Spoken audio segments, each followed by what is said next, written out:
भक्तजन आए हैं, आप सभी को नमस्कार, प्रणाम, जोहार, अस्सलाम वालेकुम। आज का ये दिवस जो है 44 साल पहले एक घटना घटित हुई है, उसको बहुत दुख से, बहुत तकलीफ से आज का ये दिन मनाया जाता है।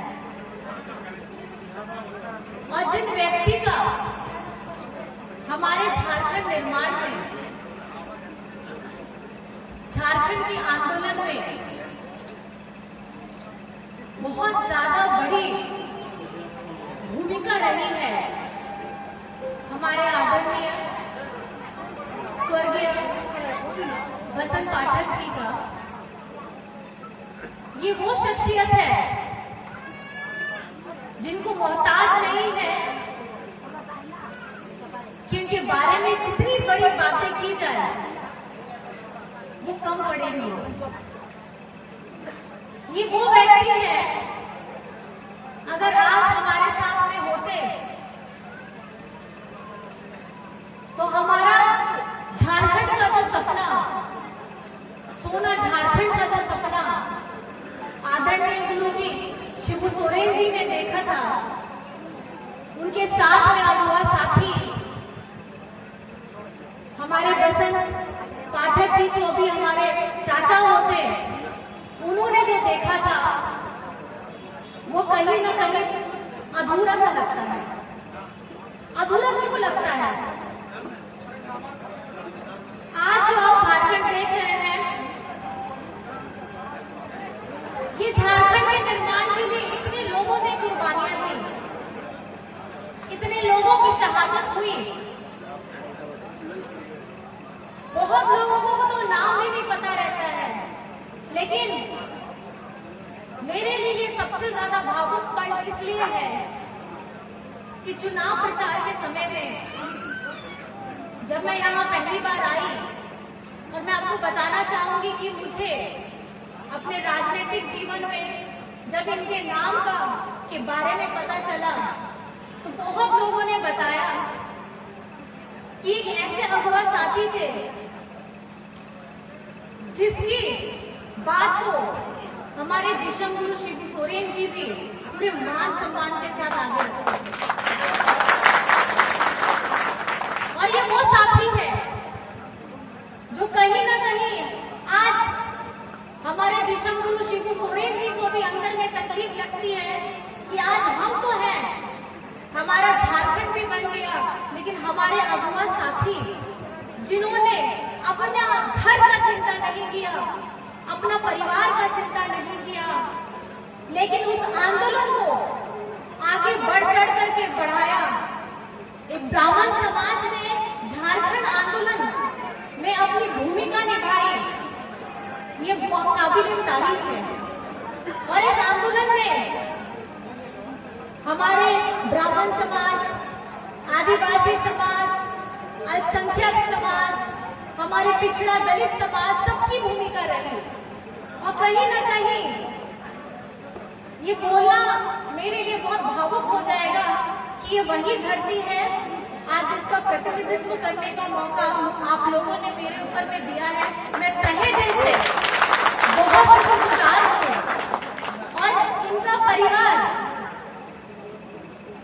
बसंत चाचा जी तो बोलेंगे, उनके बड़े भाई विशु चाचा जी भी मुझे अभी बताया उन्होंने, सोनू भैया ने, कि हमारे जो गुरुजी अगर वो किसी कार्यक्रम में आते थे, उनके बड़े भाई, तो वो अपनी कुर्सी से खड़े होकर उनका स्वागत करते थे। बड़े भाई के स्वरूप में उनका स्वागत करते थे। और कहीं न कहीं ये परिवार ने जो खोया है, ये बहुत दुख तकलीफ देने वाला है कि आज ऐसे लोग जो झारखंड को आगे ले जाने का काम कर सकते थे, उनकी शहादत का आज ये दिन बहुत दुखद तरीके से हम लोग याद कर रहे हैं। लेकिन मैं चाहूंगी, जो सपना गुरुजी ने देखा है, जो सपना बसंत चाचा जी ने देखा है, जो सपना विशु चाचा जी ने देखा है, ये आप सब लोगों को आगे बढ़ करके, मिल करके मजबूती देना है। और आज जिस तरीके से अत्याचार जैसे पहले भी होते हुआ आया है, आंदोलनकारियों को कोई मोहब्बत की नजर से नहीं देखता था, घृणा की नजर से देखता था कि कहां से सपना ये इन लोगों में आया है जो एक अलग राज्य, झारखंड का अलग राज्य मानने के लिए आगे खड़े हो गए हैं। लेकिन देखिए, जब एक अलग अस्मिता की बात आती है, झारखंड की अस्मिता की बात आती है, तो हमारे झारखंड के सभी वर्गों ने बढ़ चढ़ करके काम किया है और झारखंडी होने का गौरव भी आज हम तो ले रहे हैं। तो आप सब लोगों के कहीं ना कहीं तकलीफ आप लोगों ने भी, आपके परिवारों ने भी गुजरा होगा, उसको लेकर के हम लोगों ने भी तकलीफ करके आज यहाँ पर भी हम मुकाम में पहुंचे हैं। लेकिन सपना अभी अधूरा है।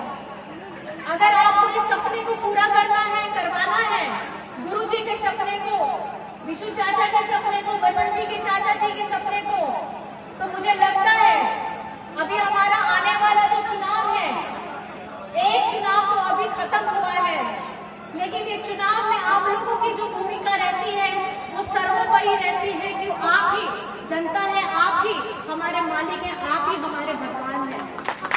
तो मैं ये जरूर चाहूंगी, जिस तरीके का इन लोगों ने दुस्साहस किया है बीजेपी वालों ने हेमंत जी को जेल के अंदर डालने का, और ये दिखाने का कि एक आदिवासी नेता इन लोगों को पसंद नहीं आता, एक आदिवासी मुख्यमंत्री पसंद नहीं आता है।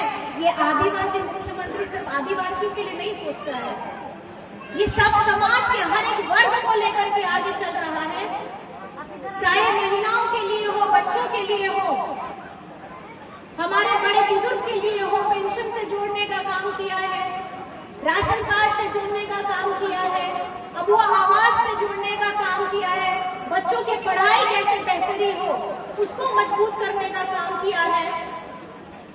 तो अगर इस कम क्षण में भी, इन 4 वर्षों में भी अगर हेमंत बेटा, हेमंत दादा आपका इस तरीके से काम कर रहा था, तो मुझे अब आपके सहयोग की इसलिए सबसे ज्यादा जरूरत है कि जो इन लोगों ने दुस्साहस दिखाया है, इस दुस्साहस का जवाब हमको विधानसभा के चुनाव में देना होगा। और इस चुनाव में इसलिए देना होगा कि एक आदिवासी मुख्यमंत्री अगर सारे समाज को जोड़ करके, हर एक वर्ग को जोड़ करके आगे बढ़ने का काम कर सकता है, चाहे शिक्षा में हो, चाहे रोजगार में हो, आपके राशन पेंशन में हो, इस बेटा को और मजबूत कराना है। और इस बेटा को मजबूती अगर दिलाना है तो हमारी खासकर के दीदी बहनें हैं जो यहाँ पे भारी संख्या में आई हैं, मैं आप लोगों से भी ये दरख्वास्त करना चाहूंगी कि आप लोगों ने जिस तरीके का प्यार सम्मान मुझे दिया है, गांधी में पहली एक महिला विधायक को आपने चुना है, मैं चाहूंगी कि मेरी सारी बहनें दीदी बढ़ चढ़ करके हिस्सा लेंगी और आप इसका संकल्प लीजिए, क्योंकि अभी ज्यादा वक्त हमारे हाथ में नहीं है। ये झारखंड हमेशा तिरस्कृत हुआ रहा है। अगर यहाँ पे भाजपा की भी सरकार रहती थी, उन्होंने झारखंड में कभी विकास का काम नहीं किया। और हेमंत जी जब से यहाँ पर में मुख्यमंत्री बने, आप लोगों के द्वारा चुने गए मुख्यमंत्री बने, उनका बढ़ते हुए योजनाएं जो धरातल में ला रहे थे वो सारे वर्ग को के लिए ला रहे थे और सब लोगों को उससे फायदा हो रहा था। उसके बावजूद भी उनको रोकने का जो प्रयास किया है, हमारे सारे झारखंड में गांधी के साथ साथ आपने जो प्यार दिया है, आने वाले हमारे विधानसभा चुनाव में आप लोगों को करारा जवाब देना है। क्या आप इसके लिए तैयार हैं? आप तैयार हैं? और दोनों हाथ उठा के खाली दिखा दीजिए कि आप लोग तैयार हैं, क्योंकि देखिए ये हमारे झारखंड का विकास अगर करना है तो आप लोगों को झारखंड मुक्ति मोर्चा के साथ जुड़ना होगा। ये वही पार्टी है जिसने 80 के दशक में भी गुरुजी, हमारे बसंत चाचा जी, विशु चाचा जी के साथी सारे लोगों ने मिलकर के उस समय जब झारखंड राज्य अगर अलग करवाया था तो आप लोगों के द्वारा ही अलग करवाया था। और अगर आगे विकास अगर आपको चाहना है, तो अगर आप विकास की उम्मीद रखते हैं, तो हेमंत सोरेन जी जिस सरकार का नेतृत्व कर रहे थे, आज झारखंड सरकार को आप लोगों को आगे बढ़ाना होगा। हमारी योजनाएं आ रही हैं, अभी 200 के भी यूनिट फ्री बिजली का भी योजना आ रही है हमारी महिलाओं के लिए। 25 साल से लेकर के 50 साल की जो महिलाएं हमारी छूट गई थी, उन लोगों को भी हम प्रोत्साहन राशि देने का काम करने जा रहे हैं। और ये इसलिए देने का काम कर रहे हैं ताकि हमारी महिलाएं, बेटे बेटियां जितनी हैं वो मजबूत हो सके। और हमारे भाइयों ने बहुत मजबूती के साथ में इस बड़ी धूप में भी हमारे चुनाव में प्रोत्साहन दिया था, हमको सहयोग किया था। और आप लोगों का मैं बस इतना ही कहना चाहूंगी कि जो आंदोलनकारी खून हमारी इस धरती पे यहाँ बहा है, इसको आगे हम लोगों को मजबूती के साथ इसलिए खड़ा रखना है। अगर यहाँ पर में झामुमो रहेगा तभी विकास हो पाएगा। आपने सिर्फ ये 2 साल के अंतराल में जो भी कार्यक्रम देख रहे हैं, सिर्फ ये 2 साल के अंतराल में कार्यक्रम हुआ है। इससे पहले का 2 साल हमारा कोरोना में बीता है। और कोरोना के समय में आपके हेमंत दादा ने जिस तरीके से अपनी जान की परवाह नहीं करते हुए सारे लोगों को जोड़ने का, उनकी भूख से न मृत्यु हो उसके ऊपर कार्यक्रम किया था। हमारे मजदूर बाहर से आए, उनके लिए झारखंड में आने का रास्ता बनाया। कौन सोचता है अपने राज्य के मजदूरों के बारे में? आप बताइए। राज्य के मजदूर के बारे में जब कोई सोचने वाला, ये पहला राज्य है जहां पहली ट्रेन भी चली थी तो यहाँ के लिए चली थी। ये सोचने वाले आपके हेमंत दादा सुरेश हैं। और आज देखिए कि इस तरीके का षड्यंत्र उनको जेल के अंदर में डाल दिया गया है। लेकिन जिस तरीके से आपने मजबूती के साथ सहयोग किया है, इसको आगे बरकरार रखना है। और विधानसभा चुनाव के समय में भी हम सबको मिलजुल करके, जिस तरीके से झारखंड अलग राज्य का निर्माण हमारे गुरुजी के साथ हमारे अगुआ साथी बसंत पाठक चाचा जी ने भी किया था, मुझे लगता है इस दिवस को एक दिन में याद नहीं रखना है, हर दिन याद रखिएगा कि झारखंड का नाम गर्व से कैसे हम ले सके। उनके लिए उन्होंने अपना खून बहाया है, तो वो खून बहाए हुए आज के इस दिन को हमेशा याद रखिए। एक दिन का शहादत दिवस होता है, लेकिन झारखंड को अगर आगे बढ़ाना है तो आप लोगों को सबको मिलजुल करके, हम सबको मिलजुल करके, चाहे हम किसी भी जाति समाज किसी से भी ताल्लुक रखते हो, हम लोगों को मिल करके आगे बढ़ना है। और बस अपनी बातों को